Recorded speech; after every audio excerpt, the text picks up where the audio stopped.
जय जवान जय किसान। दोस्तों आप सभी का स्वागत है हमारे YouTube channel salute to farmer पर। दोस्तों आज हम पहुंचे हैं शमशाद जी के मुर्गा फार्म पर, जो कि ये 8 साल से बहुत ही सफल अपना फार्म चला रहे हैं और महीने के 40 से 50 हजार रुपए अच्छे से कमा रहे हैं। दोस्तों चलिए आपको मिलाते हैं शमशाद जी से और आपको कराते हैं इनके फार्म का एक छोटा सा टूर। तो चलिए करते हैं इस वीडियो की शुरुआत। शमशाद जी आपका बहुत बहुत स्वागत है हमारे YouTube चैनल पर। सबसे पहले हमारे दर्शकों को अपना एक छोटा सा परिचय दीजिए। सर मैं अमरोहा का रहने वाला हूँ और कासमपुर में गांव है मेरा, और ये मेरा देसी मुर्गी फार्म है और मुझे 6-7 साल का तजर्बा है इस काम में। जैसे कि आप बता रहे हैं आपको 6-7 साल हो गए इस मुर्गी फार्म को चलाते हुए जी। तो शुरुआत आपने कैसे करी थी, कितने बर्ड से करी थी? शुरुआत तो सर हमने 200 बर्ड से करी थी और 200 बर्ड के बाद हमने जो है धीरे धीरे जो है चलाते रहे। अब तो हम 400-500 और इसके साथ साथ अब हमने बकरी फार्म भी चालू कर दिया है और अच्छा काम अब चल रहा है साहब हमारा। तो जैसे 8 साल का टाइम पीरियड एक बहुत ही लंबा टाइम पीरियड होता है जी। तो अनुभव के बारे में बताइए, आपने क्या क्या सीखा और क्या क्या आपने गलतियां करी थी शुरुआत में? गलतियाँ क्या सर, पहले तजर्बा नहीं था हमको, तो बच्चे हमारे मरे काफी और हमने कई बार मतलब डाले बच्चे मर गए, फिर भी हमने हिम्मत करी जब हम एक काम करने आए हमको, और जब हमको शौक भी पैदा हो गया था थोड़ा सा, तो शौक में चालू कर दिया था। अब शौक में फिर हमने सोचा जिस काम में भाई नुकसान हो रहा है तो उसमें फायदा भी होगा। अरे हर एक ही काम ऐसे है, कोई भी काम कर लो भाई, पहले जब तजर्बा नहीं होता तो थोड़ा नुकसान होता ही है। क्या कारण रहा था वो जो नुकसान हुआ था? कारण क्या, कुछ तो हमारा अंदर फार्म था कॉलोनी में, तो लोग थोड़े जलते थे कि भाई अच्छा यहाँ बदबू आ रही है और हमारे घर में घुस जाते हैं जी।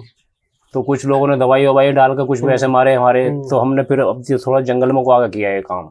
अच्छा, जब से जंगल में आगे किया हमने काम, जब से हमारा सही चल रहा है, ना बच्चा मरता है ना कुछ तजर्बा भी हो गया दवाइयों के बारे में भी, और अब बच्चे की टेंशन ही नहीं। जंगल में कुछ तो फ्री रेंज चुगाता हूँ, कुछ अपना जो है इन दाना डाल देते हैं, मतलब मक्का बाजरा वगैरह। अभी फिलहाल आपके पास कितने बर्ड है? अभी मेरे पास 300 है। 300 बर्ड है। और ये बर्ड कितने दिन का है? ये हो गया जी 2 महीने का।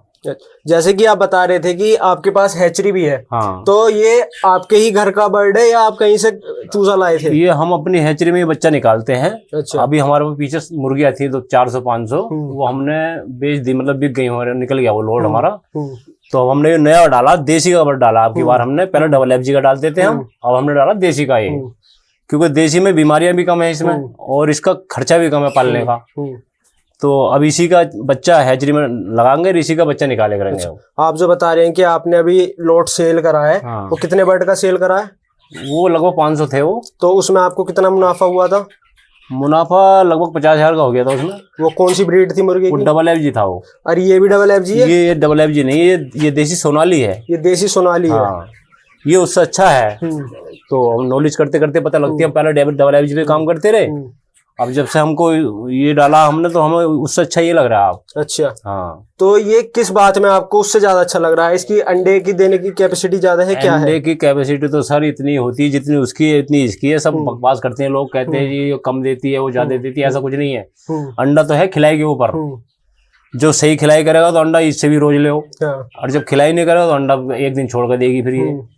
तो हमको तो देसी में ये है तो इसका अंडा भी ओरिजिनल देसी तो यही है। डबल FG तो एक किस्म के बॉलर में से नस्ल है, तो इसका अंडा छोटा जरूर है लेकिन अंडा काम का है इसका। तो और इसमें बीमारी भी कम है, तो हमने इसलिए अभी वो काम डबल FG वाला छोड़कर सोनाली पे चालू कर दिया। बाकी जो हमसे कोई मंगाता है बहुत से, क्योंकि हमसे बहुत से बच्चे भी लेते हैं, हम उनको बच्चे भी प्रोवाइड कराते हैं, तो उसमें हम डबल FG का मांगता है डबल FG का दे देते हैं, और ये देसी का चीज देसी कर देते हैं। तो आप अपने अंडे भी सेल करते हैं इस बर्ड के या फिर शुरू सर्दी चूजा सेल करते हैं? आप शुरू सर्दी होती है अंडा भी सेल रहेगा मेरा। बेचने वाले मेरे से ले जाते हैं अंडे, वो अपने यहाँ 25 रुपए का बेचते हैं, कोई 20 का बेचता है, मैं उनको वहीं से 10 रुपए का दे देता हूँ। सर्दियों में तो काफी प्रॉफिट होता होगा? सर्दियों में प्रॉफिट बढ़िया है इसका, सर्दियों के लिए ही काम किया जाता है ज्यादातर, गर्मियों में थोड़ा सेल कम रहती है। मतलब इन्हें फीड क्या दे रहे हैं? फीड तो मैं इनको मक्का बाजरा गेहूं का दलिया और बाकी फ्री रेंज घास वास सुबह के टाइम में थोड़ा डाल दिया, थोड़ा शाम के टाइम बंद करने का टाइम डाल दिया, बाकी फ्री रेंज घूमते रहते हैं। ये सामने बाग है उसमें घास है, कुछ इसके साथ साथ बकरी फार्म भी है मेरा, तो बकरी भी बाग में और चारों तरफ। फ्री रेंज में कॉस्ट भी कम आती होगी? बिल्कुल ना के बराबर खर्चा है। तो कॉस्ट जैसे फ्री रेंज में इसके अंडे की क्वालिटी में या बर्ड की क्वालिटी में कोई दिक्कत तो नहीं आती? दिक्कत है, अगर हम इसको दाना खिलाएंगे तो उसका अंडा जो है ओरिजिनल नहीं बना। अगर हम इसको घास फूस खिलाएंगे और फ्री रेंज घुमाएंगे तब अंडा ओरिजिनल देसी बना, क्योंकि उसके अंदर जल्दी फिर पीली नहीं बनती और वो अंडा भी जो है उतने पावर का नहीं हो पाता जितने पावर फीड का। में? हाँ, फीड में अंडा नहीं बन पाता सही। अच्छा। वो देसी कहाँ हो गया? हाँ। वो तो फिर बॉलर की नस्ल में से हो गया अंडा। अगर मान लो हम फीड बंद करके इनको पालेंगे तो फिर वो देसी नहीं हुआ वो। तो इसलिए हम इसको फ्री रेंज घुमाते हैं और देसी अंडा फिर भी 10 रुपए का बेचते हैं सर्दियों में हम। और हमसे ले जाने वाले 20 का 25 का, कोई 15 का ऐसे बेचता।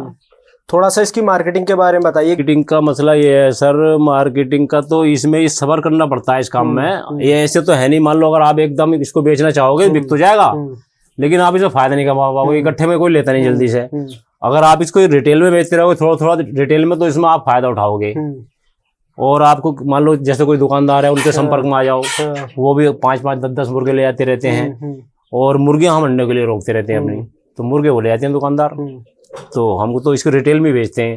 अगर थोक में हमसे कोई मांगता है तो थोक में भी दे देते हैं, तो उसमें हमें कम बचत होती है। तो इसका मुर्गा कितने रुपए का सेल हो जाता है? 500 का 600 रुपए का इसका देसी का हम देते हैं मुर्गा, क्योंकि भाई हर आदमी को वजन भी चाहिए और माल भी देसी चाहिए। डबल एफजी में वजन ज्यादा होता है तो उससे सस्ता बिकता है इससे, और ये और महंगा बिकता है देसी का।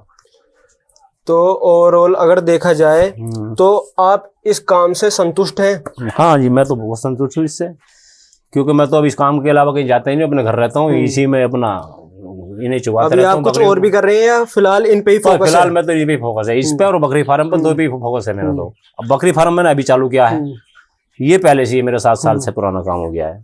अगर इनकम की बात करी जाए तो आप सालाना इनकम इनसे कितनी कर लेते होंगे? सालाना क्या सर, हमारा तो कम से कम 40-50 हजार महीने का आराम से बन ही जाता है। महीने का 40-50 हजार आप आराम से इस फार्म से कमा रहे हैं? हाँ, क्योंकि बच्चा भी सेल करते हैं हम, अंडा भी सेल करते हैं हम, और रिटेल में मुर्गी बच्चा किसी को जो भी चाहिए हम दे देते हैं वही। एक लास्ट मैसेज हमारे फार्मर को जो हमें देख रहे हैं, उन्हें आप क्या देना चाहेंगे जो इस काम की शुरुआत करना चाहता है? शुरुआत जो करना चाहते हैं सर, शुरुआत करने में इसके कोई बुराई नहीं है, लेकिन शुरुआत करने में जो लोग शुरुआत करते हैं ना, तो एक बार डाल कर वो दोबारा डालना ही नहीं चाहते, क्योंकि उनके पास किसी वजह से कोई बीमारी घुसी, तजर्बा कम, तो वो घबरा जाते हैं इस काम से।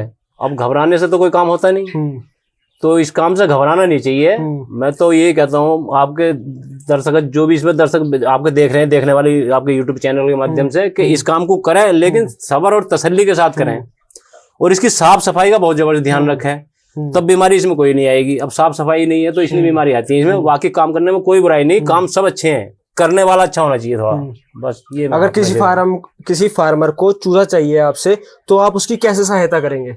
चूजा मेरे से लेके जाए तो मैं उनके लिए दवाइयाँ भी, कोई जरूरत पड़ती है, कोई उनको प्रॉब्लम आती है तो मैं उनको सब बात बताऊंगा। आके फार्म पे विजिट भी करें, आपसे सलाह लें कि कैसे कर रहे हैं शुरुआत, हर चीज को समझे बारीकी से, जब शुरुआत करें तब शुरुआत करें।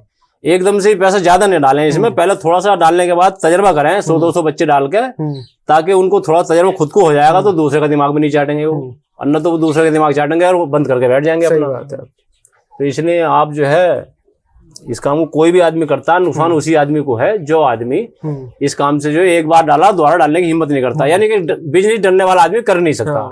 कुल मिलाकर अगर बिजनेस की शुरुआत भी करी है तो उसमें लॉस भी थोड़ा बहुत उठाना पड़ेगा शुरू में सर, बाद में फायदा लेगा उससे, बाद में ना फलेगा। दोस्तों, अगर आप लोगों को हमारी ये वीडियो पसंद आई तो हमारी इस वीडियो को लाइक कीजिए। जल्द ही हम शमशाद जी की बकरी फार्म की वीडियो भी लाने वाले हैं। उस वीडियो को देखने के लिए हमारे चैनल को सब्सक्राइब कीजिए, और हाँ, बेल आइकन दबाना ना भूलें, ताकि हमारी अगली किसी वीडियो की नोटिफिकेशन आप तक सबसे पहले पहुंचे। Thank you. Salute to farmer.